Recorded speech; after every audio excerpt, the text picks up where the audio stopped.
Welcome into this Monday edition of the D2L Western Challenge. Getting things started off the right way with a doubleheader. It's actually going to be a Cloud9 doubleheader as they make their Western Challenge debut, leading off against Evil Geniuses, who, well, they did okay yesterday. They dropped the first game of a doubleheader yesterday and ended up winning 4 in a row to improve their record to 3-0. They'll look to make it 4-0 here. Taking a look at the lineups, leading off with Evil Geniuses. Well, like I said, they've been looking damn good, even if though they have been lacking their lead. Oh, no problem. Looks like we're lacking the team play. A little bit of a mix-up on that. How about Cloud9? We know about EG. We saw them a lot yesterday, so we can run through EG's lineup.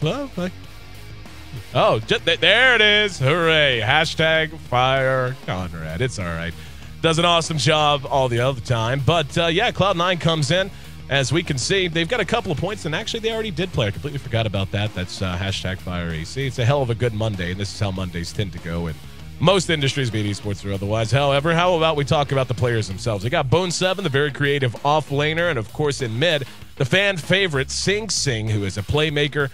From all positions, no matter what hero he plays, you can expect to get your voice raised whenever you're watching him. Pile Die, he's the hard support and also the leader of this squad with AUI and the support jungle role, the reformed carry player who has really thrived in that support and jungle role for Cloud9. And, of course, Eternal Envy, the ultimate tryhard in the carry position. So I'm your host, Aaron AC Chambers. We can already hear the draft is underway. Cloud9 taking on Evil Geniuses. And once again, EG comes in absolutely on fire. There will be lacking Fear once again as Mason continues to stand in. Looks like Fear should be back in action sometime very soon there, the next few days. So keep an eye out for that. But honestly, with Mason's win percentage, I mean, we miss you, Fear, but Mason's doing okay. He's doing all right. I'll be joined by Trouf Dodo, of course, for the broadcast. We'll be jumping right into that momentarily. Keep in mind, again, this is the front end of a Cloud9 doubleheader, so a follow-up best-of-3 kicking off after this one right around 12 noon Pacific Standard Time. That'll be 3 p.m. Eastern Standard Time, and, of course, 9 p.m. or 2100 for our Central European brothers and sisters. Stick with us. We'll be right back.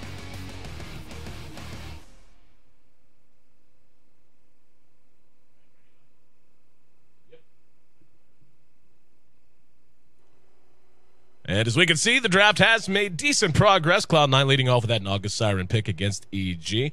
And Cloud9 did opt for first pick here, so they picked that away from Arteezy after banning out the Nyx Assassin as well as PPD's Tree. It's about time teams started doing that because we've seen PPD utterly thrive on that hero.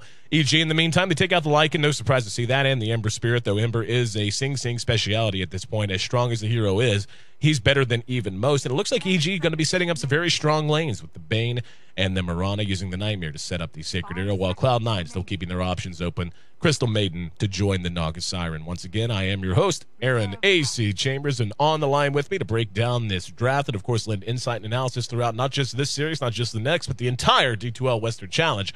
Welcome back once again, Trouf. And Trouf, man, we got a good look at EG yesterday, and they looked strong pretty much from all positions. They dropped that first game against Fnatic, then after that went on a run that pretty much closed the day up early. And Trouf, I'm going to imagine, is probably muted, because that's usually the problem when I can't hear him. I swear, man, I'm just going to, like, take tallies. Okay, I'll get better. I promise. Okay, no, but EG, as far as, yeah, yesterday, I mean, I think we both agreed that that first game was like a wake-up game for them, really. For sure. They didn't really look in their sorts, especially Arteezy. I know he was out late the night before. So, yeah, they just kind of got it together after that, and then they looked really impressive after that. This tree ban is really fun because it's like basically just a respect ban against PPD and Evil Geniuses. I don't think for sure. I don't think we're going to see other teams ban, and that's not to say that it doesn't warrant a ban, because I think it perhaps does. It's very good, but I think PPD in particular just understands the limits of the hero. He knows exactly how to run him, when he can initiate, things like that, and when it's good in what lineups. But as I say that, he actually picks it in pretty much every lineup. So early up off the draft, we have Mirana Bane for EG. They picked it pretty quickly right after the Naga too. So like I said before, it always seems like PPD has like a draft in mind going into each game because he picks rather quickly. Yeah, and that tends to be kind of the first question you as a captain are going to ask yourself is, are we going with something that we want to do regardless of what we see, or maybe we throw in a 4th or 5th pick, counter pick if there's something really obvious that they're doing and maybe we adjust that way, or do we go pure reactionary? And I totally agree with you. I think PPD's drafting style is for the absolute majority just premeditated. He comes in knowing exactly what direction he wants to go, and I'm sure there's flex there. I mean, PPD's too good of a drafter for there not to be any flexibility in it. But as we can see, picking up the Nature's Prophet now and seeing that come out with the Mirana and the Bane, obviously you can run the Prophet in the off lane, but generally speaking, it's gotten to the point now when I see EG snag a Nature's Prophet, I think it's just about as likely that we see that end up mid and under control of Arteezy.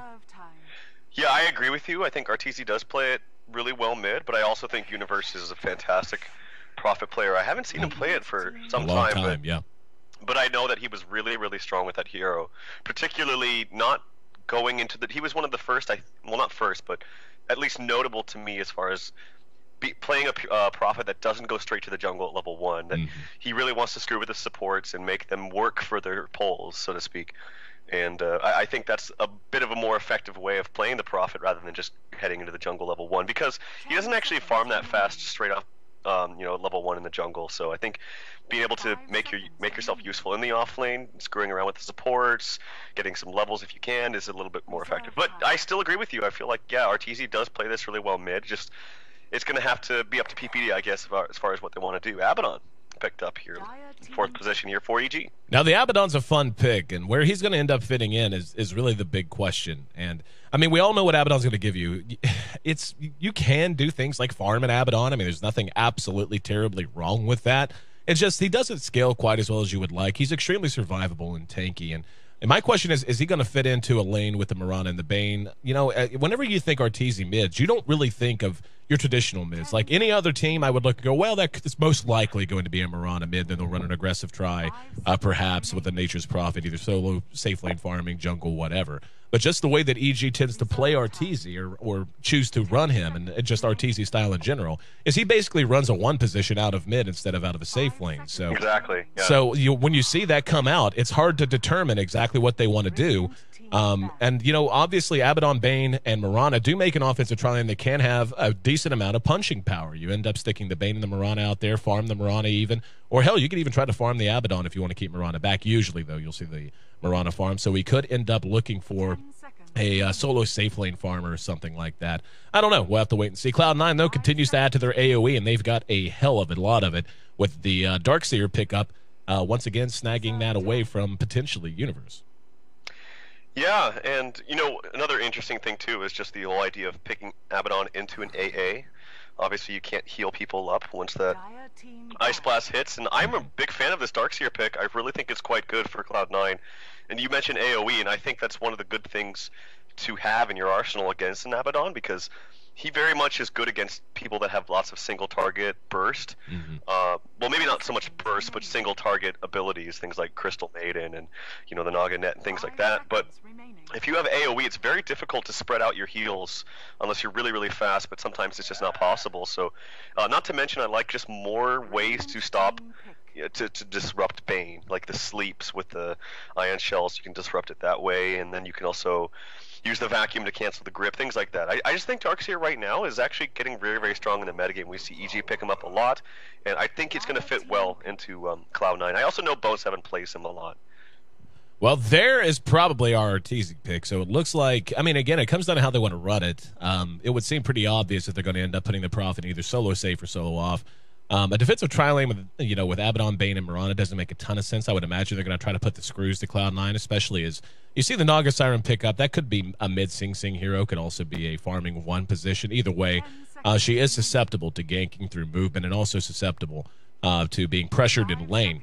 So we'll see how Cloud9 wants to round their lineup out to give us a bit of a better idea of what's going to be. And that's going to be a Shadow Shaman. So yeah, that's actually Sing Sing Shadow. Yeah, exactly. And you know, whenever I think back to when I first started casting Dota, it was a while ago, going back to early 2012, and that's when you had an extremely shallow hero pool, especially compared to now. And I just remember back at that point, I want to say Sing Sing was like with Mouse Sports, I'm almost positive. And he ran Shadow Shaman literally like 8 out of 10 games. Like 8 out of 10 games, 9 out of 10 games, he was on the mid Shadow Shaman every single time. So always kind of puts a little bit of a grin on my face to see a Shadow Shaman picked up for him mid. It's a really strong hero mid, except I don't know how good it's going to be against the OD. And I'm pretty sure it's going to be a safe lane or safe tri lane for EG. And if Zai is smart, no, actually it's PPD on the Abaddon. If he's smart and has heads up, I think that Cloud9 really has to do something in mid. The problem right now with their lineup is that they have basically one core, which is just the Naga.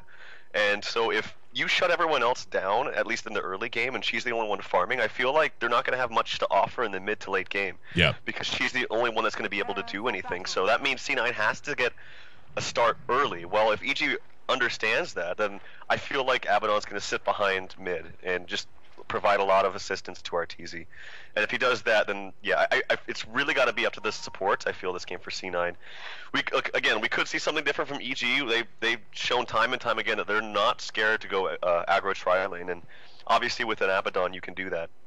Yeah, the Abaddon aggro tri is one of those things that seems to either win hard or fail hard. And PPD, though, I mean, as a backup pick to the tree, I mean, he offers you somewhat similar things. I mean, he's going to make you feel very survivable. He can have a surprising amount of early game damage output, depending on how you run him. It's a very sexy set, by the way, that he happens to be wearing. And, but yeah, I'm anxious to see how C9 is going to adapt to this. I mean, you've got Pylai Die, and that's fine. We can actually see him being harassed by a Trian or Dodrecacon or whatever they call those special ones, like the special like immortal ones. Can't remember exactly, but I mean with Sing Sing now hanging out at top, yeah, it looks like they're actually going to end up running Envy mid. I think, yeah, Envy's in mid and ready to take off down here. So this should be fun, and like you said, pressure onto different lanes, onto Arteezy and elsewhere, going to be very important. Bone Seven's play on Darks here, by the way, is always a lot of fun to watch. He tends to do some creative things with the hero. Yeah, if this actually isn't too bad as far as the mid matchup goes, because I actually think Naga is going to have a little bit better time than Shadow Shaman would. He has a lot of armor. He has 6 frickin' armor starting off. And as long as he's really diligent about Bottle Crows, I don't feel that the Astral is going to affect Naga too much in mid. Obviously it's going to be a nuisance, but I don't think it's going to affect him in a detrimental way. Gets level 1 Mirror Image. Has Pilot Eye helping him out with some CS, at least early on, or at least pressuring OD. So yeah, this is what I talked about. I think they just need to help out mid in the sense of not letting RTZ get a free reign. But here you see PPD. He's got double damage also. He's going to pressure EE back a little bit. So I feel like we're going to see a little bit of a 2-on-2 kind of thing. Yeah. In mid for back and forth. I think this is definitely going to be a thoroughfare of activity. I mean, both of these heroes very easily gankable if you get a good jump on them, if you get a fortuitous rune and such, and just the amount of action I think we're likely to see now. Universe being helped out by PPD. AUI, you can see, was trying to back up around. Sing Sing is taking a fair amount of damage here. It's currently a 2-on-3 out in this off lane. Pilot Eye got to show his face. PPD immediately turns around, caught out with the Ice Blast. There's the Shackles and the Chilling Touch doing good damage. But is it enough? First blood. One more auto attack will do it. AUI with just enough, and Universe trying to output some damage, but has to back off as the Cold Feet would have procced and probably sealed his fate. PPD back up and rejoining the lane, but an early advantage going to C9.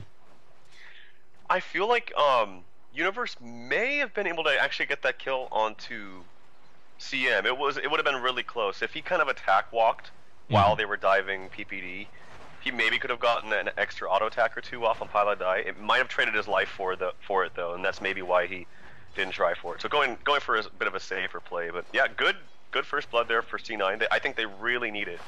I think they're really going to have to get the ball rolling early here. A lot of damage coming out on the Universe, but yep, PPD heals him up a little bit. Yeah, this is a big benefit of Sing Sing being left in lane almost by himself for a while. AUI was kind of skirting around the jungle while Pylai Dai rotated down to mid. It's already level 3 coming up on level 4. Obviously, the quicker he gets towards, the better. And so we're going to see Envy actually bottle himself up a haste rune there. So good pick, good find there.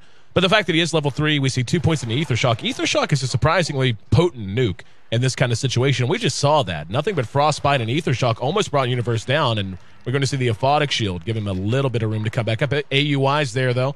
Didn't try to cast the cold feet, but AUI's presence, just because of Chilling Touch, makes it so hard for EG to even try to counterpunch at all. Yeah, the problem here, though, is that it's a tri lane versus a dual lane, and I feel like they're not getting enough out of it. Yeah, they got the first blood, but if you look at overall CS, too, it's pretty dominated early on here by EG.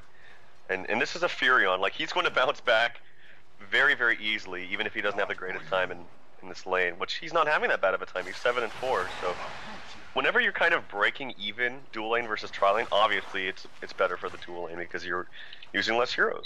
Exactly. The experience lead alone becomes a factor, especially for heroes like Abaddon. So let's talk briefly about the Mirana down in bottom.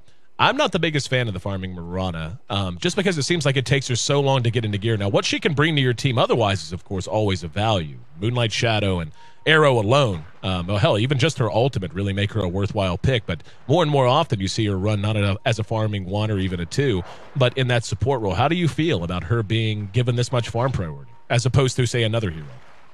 I think it's fine because it's not very greedy, and they have tons of late game with OD, so she's most likely going to get some very early game items.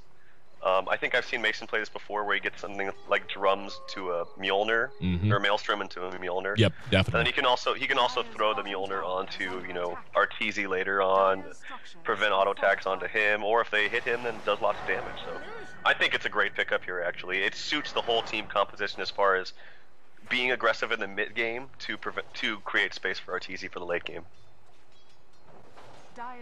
And Arteezy continuing to go blow for blow with Envy here in mid. We can see he's got a little bit of a CS lead, but Envy's honestly holding his own pretty damn well, I think, and deserves some credit for that, sitting at 17 CS to the 22 of Arteezy coming up at 5 minutes in. Now, this is something I would think it would work. I've just never actually seen it. But a Aphotic Shield does purge off the Ice Blast damage over time, correct? I don't know for sure. I'm pretty sure it does, and that's another dynamic to this pick that just occurred to me, and how valuable that could end up being in terms of just keeping key heroes alive if it does work like that. That would seem weird to me because I know BKB doesn't. Right, and yeah, that's kind of what I'm thinking. Like, so we'll have to wait and see if it ends up being used in that way. Actually, just heard, yep, Universe heading back to base. Has picked up his phase boots, so not even flat rushing the Midas with just brown boots. Go ahead and getting the phase up, a little bit more survivability in that off lane, even with PPD there. Certainly going to help him. And a little bit more damage up. But we could see just how quickly the AoE can take a toll. Pylite Die is actually sprouted in. Universe doing what damage she can. Needs to be careful even with the Aphotic Shield. And the Treants are blocking him. There's going to be a Hex to try and buy some time. Pylite Die, one more auto attack and he'll drop. That'll do. So great micro. He might even get the kill on Sing Sing. Sing Sing comes back, but a great shield from PPD. Oh, yes. And they're totally outplaying C9 in this top lane. That was actually ridiculously sick how Universe was able to do that, because he was stutter stepping and he was basically walk firing with his auto attacks as he was microing the Treants to try to get the block off. And really, that was just phenomenal play. And off the back of that, EG, as you said, has all but won that top lane. You really can't help to bounce back from that when you've already given up as much as you had, and now you've given up a couple of kills, more time, more levels, more gold. They need to try to break this down. In the meantime, Mason has picked up a Midas. Yeah, he's got a Midas, and Furion's not going to go for one as well. And this is like, I know it's only 6 minutes in, but honestly, I would call that a big disaster for C9. Like, big disaster, because like I said, this is basically a one-core lineup, and your core is going soloing against an OD, and it's Arteezy mid. Yep. And yeah, he was having an okay time, but this is now that, you know, Arteezy's level 7. Big gank in the mid. Pylite Eye leads off with the Frostbite. Yeah, he gets the ulti off. That's a lot of damage done, and he's still alive. Here comes Zai. He's going to clean one kill up, and the Furion ultimate makes it a 2-for-0 exchange, and guess who's still breathing? This guy, very quick on the trigger with the ultimate, very quick to imprison himself. And just like that, C9, who led 1-0, is trailing 4-1, and this game is looking, the early game at the very least, looking like it's come apart. Yeah, Astral onto Naga. They're not going to follow up, and that was without PPD sitting behind with shields and heals and stuff like that. So, I don't know, man. This is like, again, I hate to say it this early, but this is a disaster for C9. Like a big disaster. Wards are deployed top, so Sing Sing utilizing the best that he can out of this hero as far as getting some early farm for his team, but they're going to need a whole lot more. And I just feel like these are kind of wonky lanes from C9.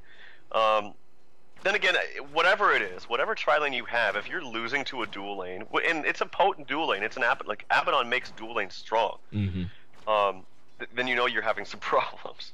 Yeah, it's kind of interesting the way EG opted to run this, as you were saying. It's like it was a dual lane in the in what we traditionally call the aggressive lane or the off lane, but it was like it was a defensive dual off lane.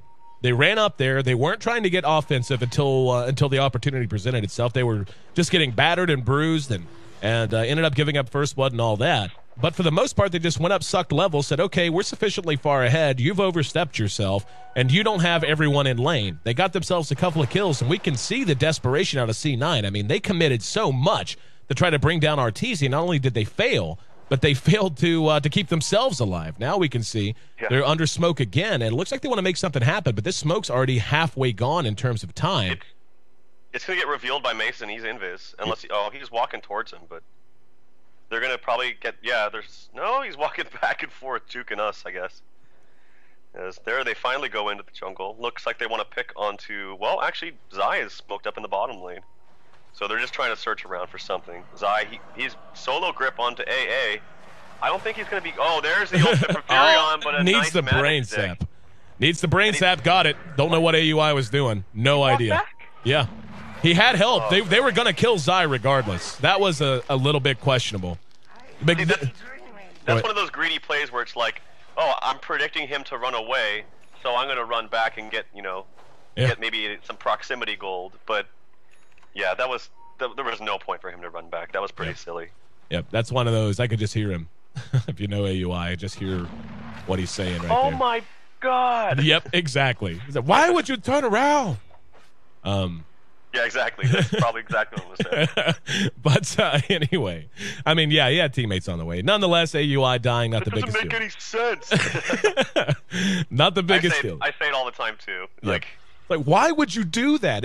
Every time I play Mirana especially, it's like they're on a definite trajectory going one place, and they decide to just hit the H or the S key for 2 seconds as soon as my arrow is fired for no reason. For no reason. They didn't see it coming. They're just bad and they play bad. That's what I tell myself. But at any rate, it's 5-2, and EG has a solid lead, growing now for the early game anyway. Talking 2,500 gold. But this could turn around as Roshan now the target, and down goes Sing Sing's wards. Yeah, I wonder if EG has any idea. I mean, no one's on the map except for Bone 7 up top, so I think PPD has an idea. This is a little greedy, I think. Yeah, he's running around scouting this out, and yeah, they know. And so that's kind of a waste of wards if they don't pursue that Roshan. So, yeah, it's getting dire here for C9 early on. It is. It's, well, it just really, I mean, they're going to go ahead and bang him down with the wards while they're at it. But the thing is like EG had a presence in mid, they had a presence in bottom, and it's one thing if you anticipate they're smoking to try and dive your tier 1 somewhere or something like that, but they ran in there with 2 supports and that was it. And now, because you've dropped your wards, you have no chance to try to defend this tier 1, and you understand the thinking behind it. You understand why they did it.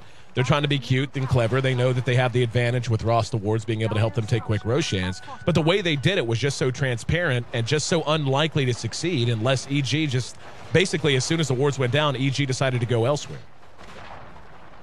Yep, free tower for EG, and we might see a little bit of passive play coming out. So I wanted to talk just a second about the dueling that they started top, and this is kind of characteristic now of EG. They've been doing a lot of this, and I don't see many teams do it as much, is having these kind of different duel lanes. And the reason for it is you're thinking, okay, if we just had Furion up there, and we tri-laned bottom with Abaddon, we're wasting resources on Abaddon because we're probably never going to kill a Darkseer anyway, right? Unless he really screws up, but you have to assume that they're not going to. Right. So they go top instead. If Furion was solo, he's not going to get any EXP, or at least very little, and probably very, very little farm. But if you just rotate the Abaddon up there, he's actually going to get full experience and probably never die. Now, they did give up the first blood, but they basically own that lane, so it was a really smart heads-up play by PPD as far as, drafting the lanes that way. Well, we can see Roshan once again is the target, and they're going to have everyone there now. EE does have his song, so the worst they can have... Oh! Who'd that get? That got EE. Can they get on top? Is he got a song? He will. And, they actually get the kill with the Furion ultimate. The wards are going to end up helping EG take this. They can't re-engage. Sing Sing has nothing to contribute. Pylai Dai didn't even skill his ultimate yet. So basically, 2 sets of wards. They're going to move in with Bone 7, drop the wall. That might be enough to delay it. We're actually going to see Zai caught out. And Bone 7 arriving. Oh, big ultimate from Arteezy. That wipes out pretty much the entire team. Sing Sing limps to safety on the high ground. But, yeah, more or less, they just spent the last 2.5 minutes or so, plus the 2 sets of wards to give EG an Aegis. Well played by EG. And is it just, I mean, Cloud9 is such a tight team the majority of the time. It just seems like they're just kind of getting bullied around right now. Yeah, and I think they kind of bombed on the draft. I don't think that the tri-lane Shadow Shaman CM AA really worked at all. And I think it was maybe an okay idea having Naga mid, because an intelligence hero against OD is very, very difficult, because when you steal the int, you get they lose their damage, so it's even much more difficult to last hit. So Naga, it wasn't that bad, but I feel like it almost had to be Shadow Shaman mid, because if you pressured and just kind of ganked around with AA and CM mid, it would transfer in hopefully to tower pushes in mid once Shadow Shaman was level 6. And the mid tower is the most important, so if you were able to pressure Arteezy, I feel like that was the way to open up enough space for Naga, because this is a 1-core lineup essentially. We could see EG is pressing tier 1 top. Their tier 1 bottom is in great shape, 1300 of 1300. So they're going to get there in plenty of time. The glyph's already been blown.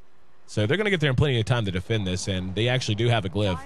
And Sing Sing's going to drop the wards again. They've got more help coming of AUI behind that. And there's the Furion ultimate once again, glyphed up. And here comes everyone in. Arteezy gets the imprisonment off. He's eating some damage, but PPD there to help heal him up. There's going to be a sprout on the Bone 7. Vacuums his way out. Courier comes through. We're actually going to hear the borrowed time proc behind the fight. And Bone 7 now in trouble. AA ultimate is on mark. That's going to catch a couple. Now I want to see... It doesn't. No. It doesn't. Okay, yeah. Good to know. I was curious, and now I know. Yeah, I would think that'd be kind of weird if the AB didn't, and the Abaddon Shield did.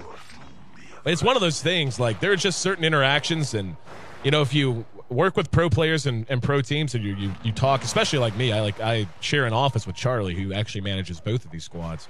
And right. there are little things that are either undiscovered or very rarely known, or maybe are interactions that people don't, like me, wouldn't think of, that they keep a secret until they want to reveal it in a match. And I was wondering if that was one of those things.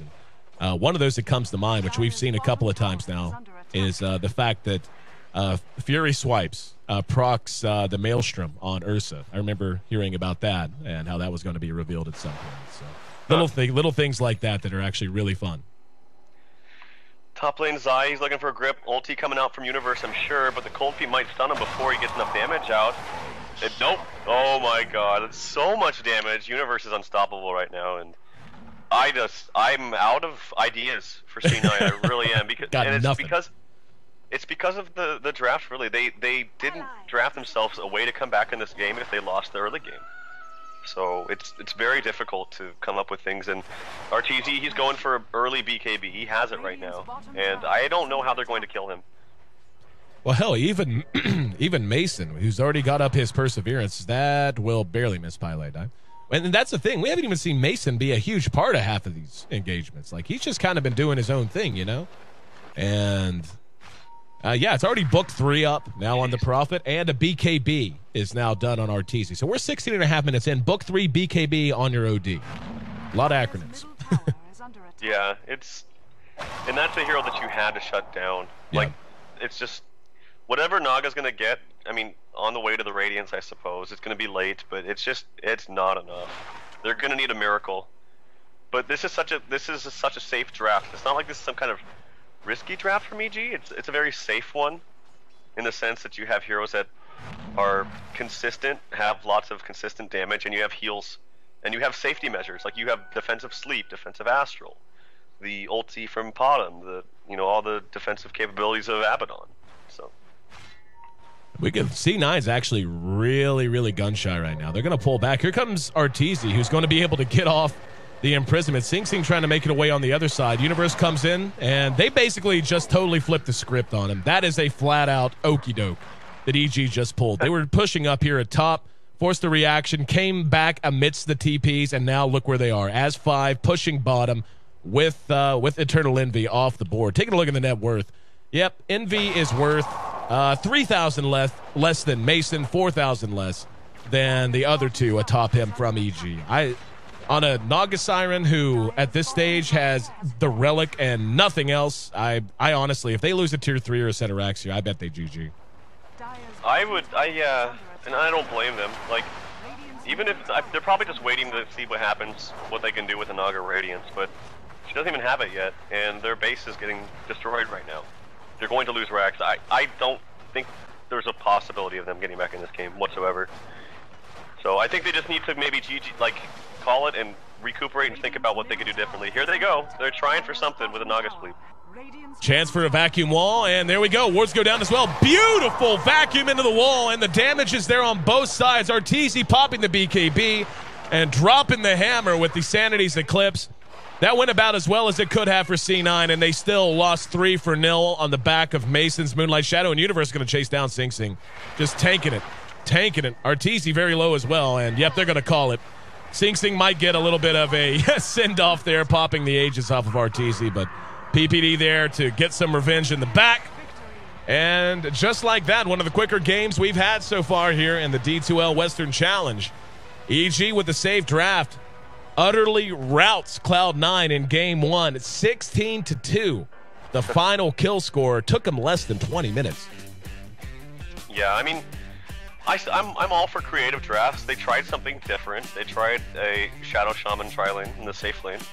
And I think the idea was to just get a lot of farm on a Shadow Shaman, like an early blink, push the tower, and then maybe try to pressure Arteezy that way. Yeah. Maybe that was their thinking, and then hopefully Bone 7 would have a mech around the same time because you'd have the extra gold from the tower pushes, but they lost top lane. I mean, they got the first blood, which was great, but they lost top lane pretty badly, so that was like, I feel like almost at the point where they lost and got a double kill after Universe got a double kill, it was pretty much like downhill from there. So they tried something different, but unfortunately it didn't work, and EG takes game 1 in very convincing fashion. Yep, I would do standout performers, but really, how do you do that? 2-0, 6-0, 4-1, 3-0. I mean, I think would say Universe. It's the top lane, Yeah. both EG or both Universe and PPD. Right. And I would say actually, especially PPD, because Agreed. it was when Shadow Shaman turned back to try to get a counter kill on PPD, and he actually baited it, and with the last minute or last second clutch shield on himself, that actually got Sing Sing killed. So I think PPD is probably MVP of this match.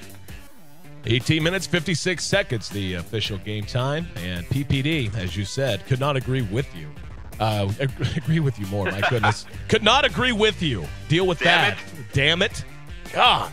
Anyway, that's game 1 at PPD. I agree, as well as Universe, really the MVPs of that game. Well, match 1 underway. Game 1 goes to Evil Geniuses. Cloud9 going to try to knot it up.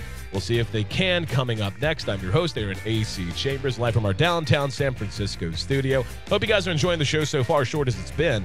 And, one way or the other, we can hope for a longer game coming up in game 2. Make sure you check out the D2L on Facebook and on Twitter. On Twitter, it's at D2LGG. Pretty sure it's actually the same thing on Facebook as well. You can also find me on Twitter at AC at AYESEE. And Tralf is TralfDota on Twitter at TRALFDOTA. Game 2 of our leadoff best of 3 in this Cloud9 doubleheader coming up next. Stick with us.